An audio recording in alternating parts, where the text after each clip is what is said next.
Hello, welcome back again. This is your Travelling Chemist, and now we're going to have another project.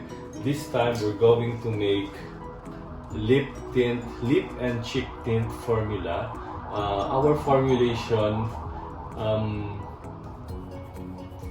the consistency is liquid to light viscous liquid type of lip and cheek tint. It's water based. So for our ingredients, we have here the Migosil PPG or the propylene glycol, and then we have here the Migosil GLY, which is vegetable glycerin, and then we have the sorbitol or the sugar solution, and then we have here the colorant. By the way, you have to use water-based colorant. So if you want pink, you can have the erythrocin, and then you have other colors as well. You could check with Sogomi Corp for other water-based food colorant. And then we have the preservative phenoxy ethanol, and then we have another preservative which is sodium benzoate powder, and then we have also another preservative which is potassium sorbate solid, and then we incorporate sodium reduage SH or sodium hyaluronate in order to give consistency, a little bit viscosity in the lip and cheek tint formula. And then lastly, you have here the purified water. If you could see, all of the ingredients here are food grade. So starting with all the preservative, we have the potassium sorbate, sodium benzoate. These are food grade preservative. For phenoxyethanol, it's a natural preservative which could be used for not directly for food intake but for the lips. And then sorbitol, the vegetable glycerin, and the propylene glycol, the USP grade. These are all food grade. USP or United States Pharmacopoeia grade or food grade. And then you have the colorant, which is a food grade. So if you want purple, you could mix with blue with red to come up with purple, depending on the degree of purple or towards leaning violet. You could refer to the color wheel. So you could make orange using FDNC yellow number 6. You could use amaranth red. So there's a lot of food color available wherein you could use to make your lip and cheek tint formula. So, okay, I'm going to start weighing. Later, I will be giving the quantity. I'll be posting the quantity, the exact quantity for all of these raw materials. Okay, let's proceed in weighing the ingredients.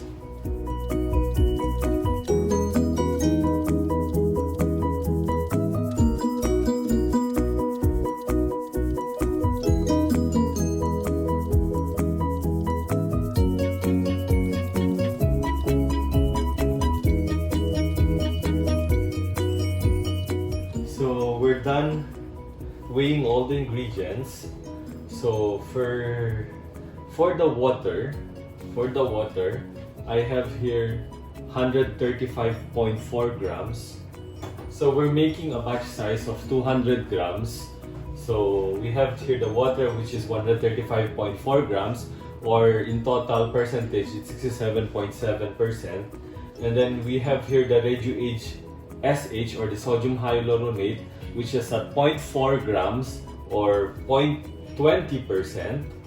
And then we have here the sodium benzoate, which is a preservative. This is 1 gram, or in percentage it's 0.50%. And then we have here the potassium sorbate, which is also the same 1 gram or the 0.50%. And then we have here the colorant, which is the erythrocin pink. We have here. This is 5.50 grams or 2.75%. And then we have the vegetable glycerin, this one, which is 19.5 grams or 9.75%. And then we have the sorbitol solution, which is 30 grams or 15% of the total formula. And then we have the propylene glycol. This is 6 grams or 3%. And then we have the phenoxy ethanol, which is 0.60 grams, and then or 0.30%. And then lastly, I don't have here yet, I'll have to measure the food flavor, artificial food flavor. So I'll be using 0.60 grams or 0.30%. So if you don't want to add flavors, you can also do it, but since the outcome of this lip and cheek tint is already sweet because of the sorbitol solution of the glycerin, so the outcome is already sweet. But then if you want to have flavor like cherry, bubblegum, grapes, melon, or any other fruit flavor that you can think of, you could simply add 0.60 grams or 0.30% in the total formulation. So the output here for 100% total formula is 200 grams. So we'll be making 200 grams of lip and cheek tint formula.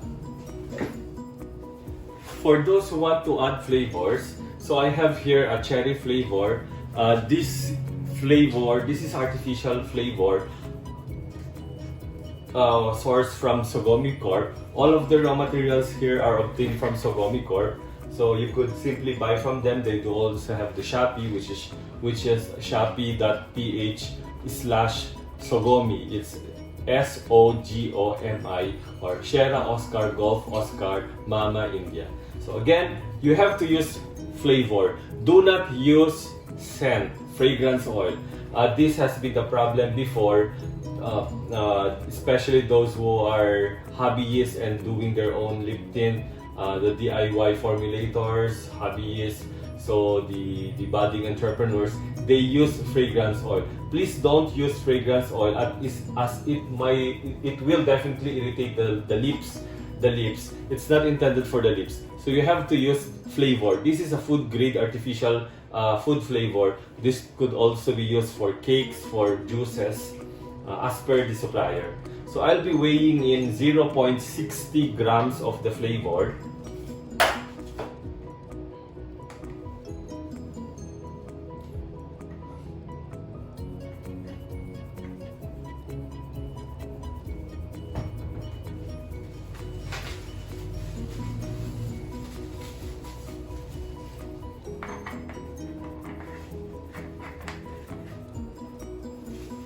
So I'll put it here on glass.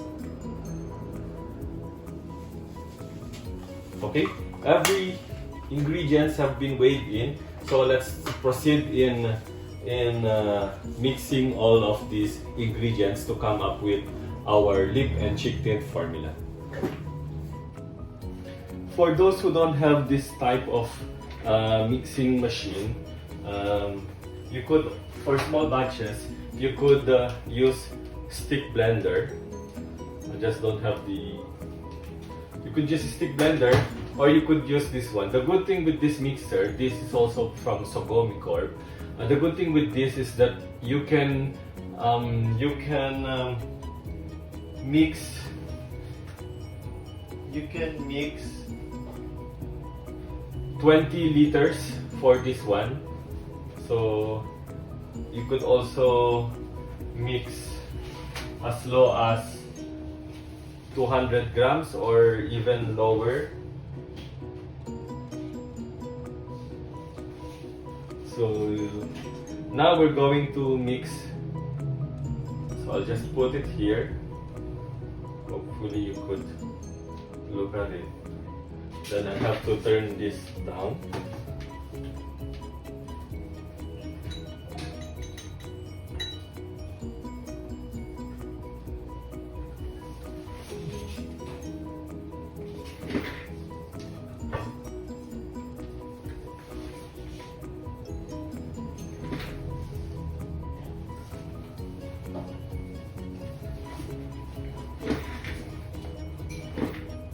When using this one, you have to put either a wet rag here, or this one is something like a rubberized, in order for this to remain steady. So this is the set.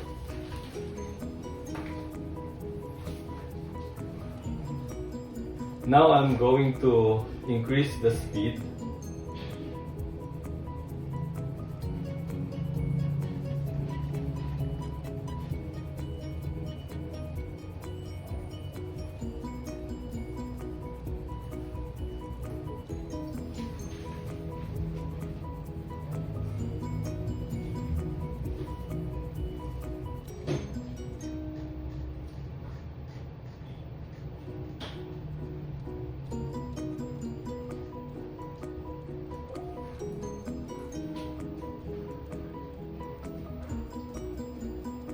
When adding the sodium hyaluronate, you make sure to add it slowly so that it will swell easily.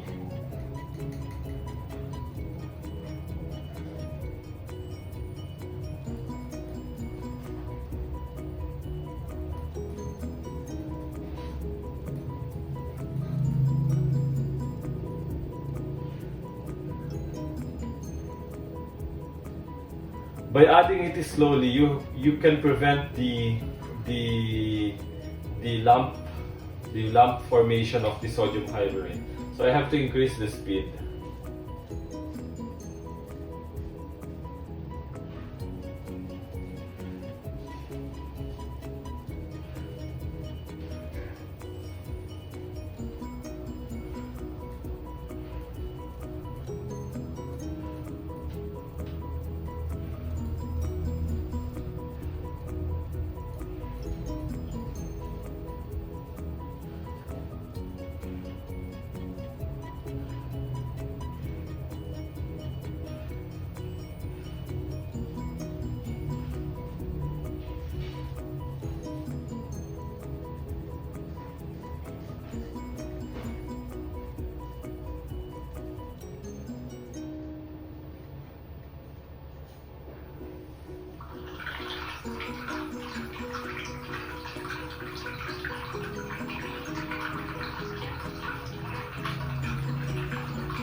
So if you could see, the water and the sodium hyaluronate mixture produces a very light viscous or watery gel.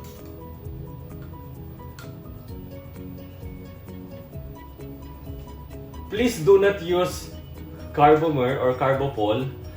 The reason is that you have to neutralize it with either any neutralizing agent. Some would use ethanol amine, some would use 20% lye solution, and then there are other neutralizers. These neutralizers are not food grade, so I would not recommend to use carbomer or carbopol as a gelling agent to make your your lip tint viscose.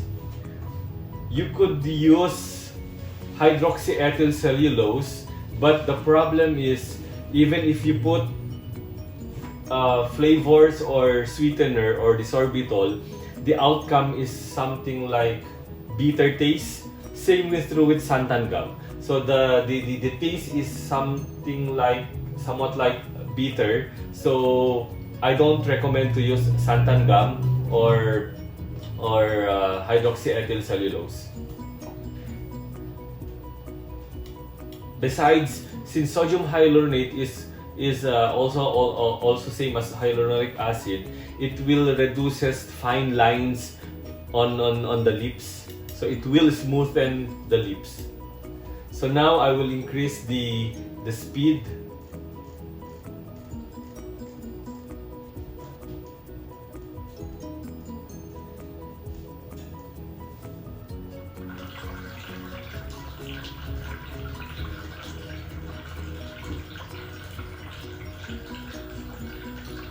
So I will now be adding the sodium benzoate.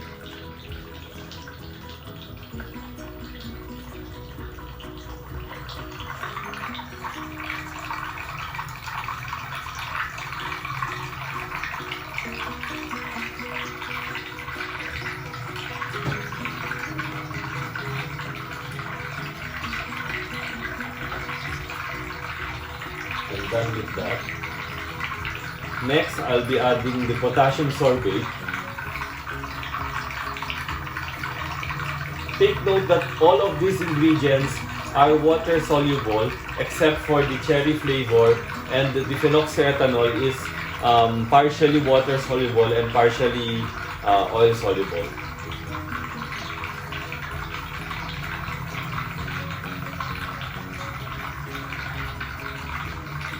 Okay, I'll be adding now the colorant.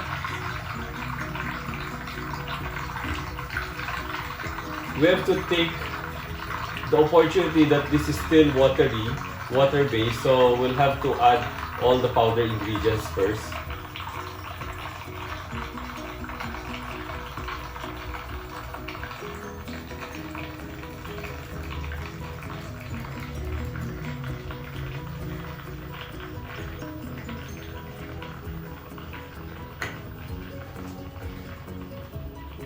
We have to increase the speed so that all of the powder colorants will be dispersed thoroughly.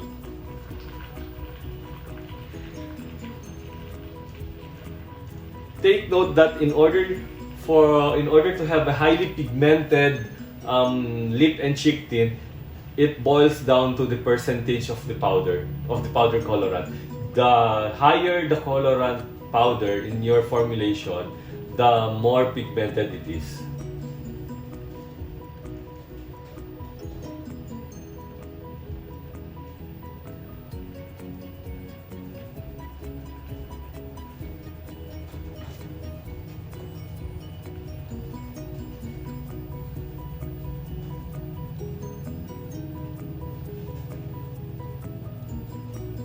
So while we're waiting,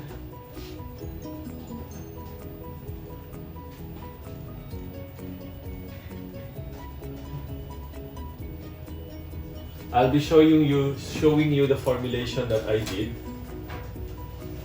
So this is the formulation. I don't know if you could see. So here it is, the final formulation.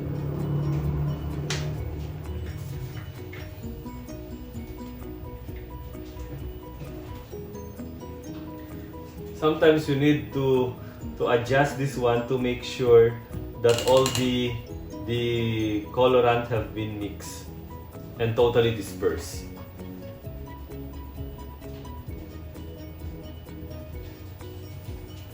I'll have to check.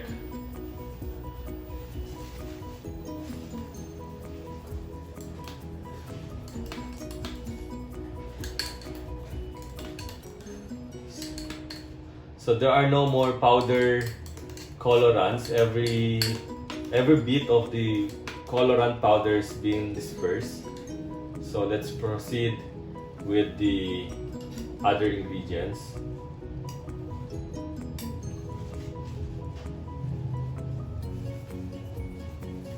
I'll have to turn this on again.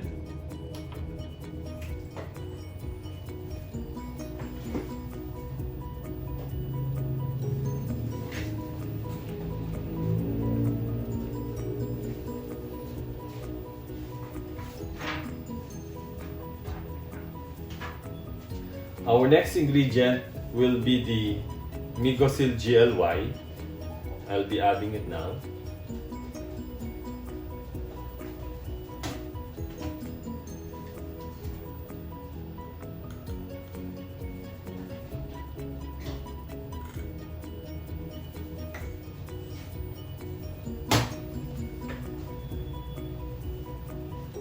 And then next is the sorbitol solution.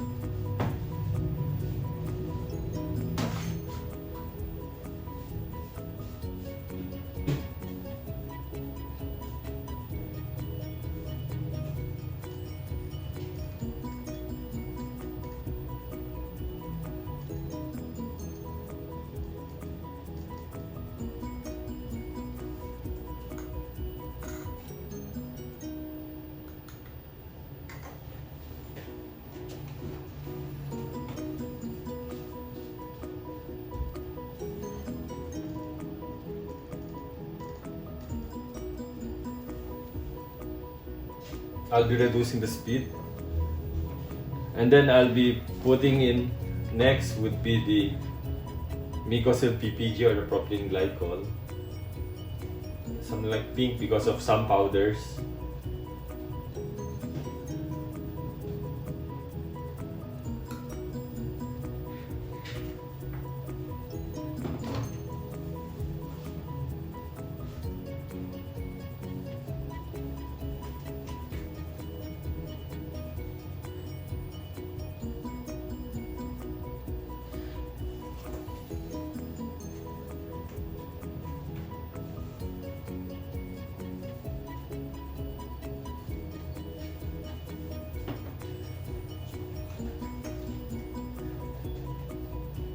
And now we'll be adding the phenoxy ethanol, the preservative.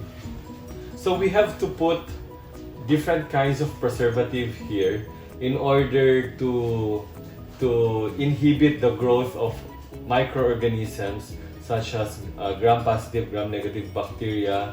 You have the fungi, the yeast, the molds, so and other microorganisms. So you must have to have a broad spectrum preservative. However, for this preservative for the application for the lips or for food, you cannot have like a broad spectrum preservative, single alone broad spectrum preservatives. So you need to mix a cocktail of preservative.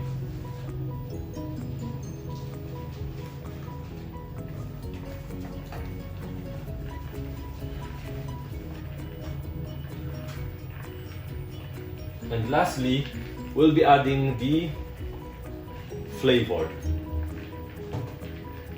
Do not add too much of the flavor. Sometimes it will also irritate the lips. So just enough amount.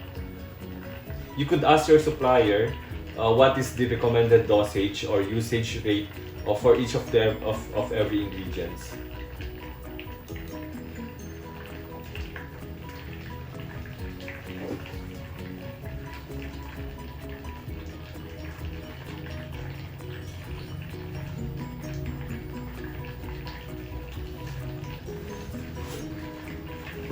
The smell is a strong cherry smell.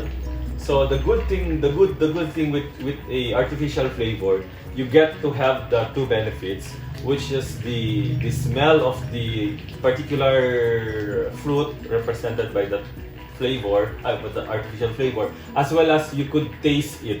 The taste of that. If this is cherry, it would taste cherry on your lips. So actually, we're done.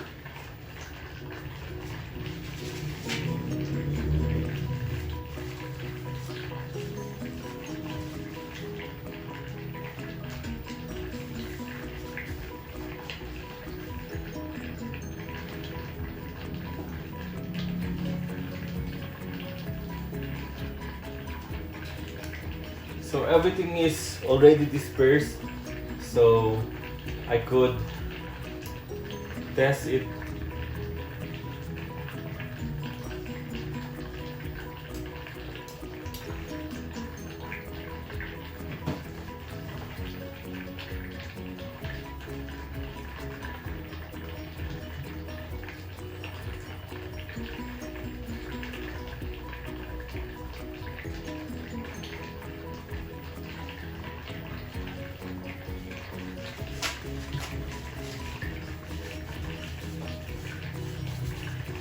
This is highly pigmented. So this is the water a while ago.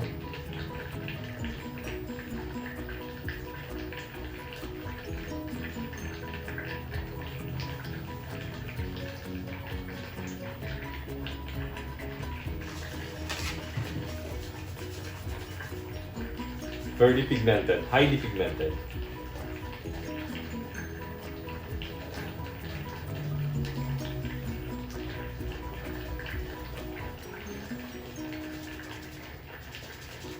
See, even if I rub it too much,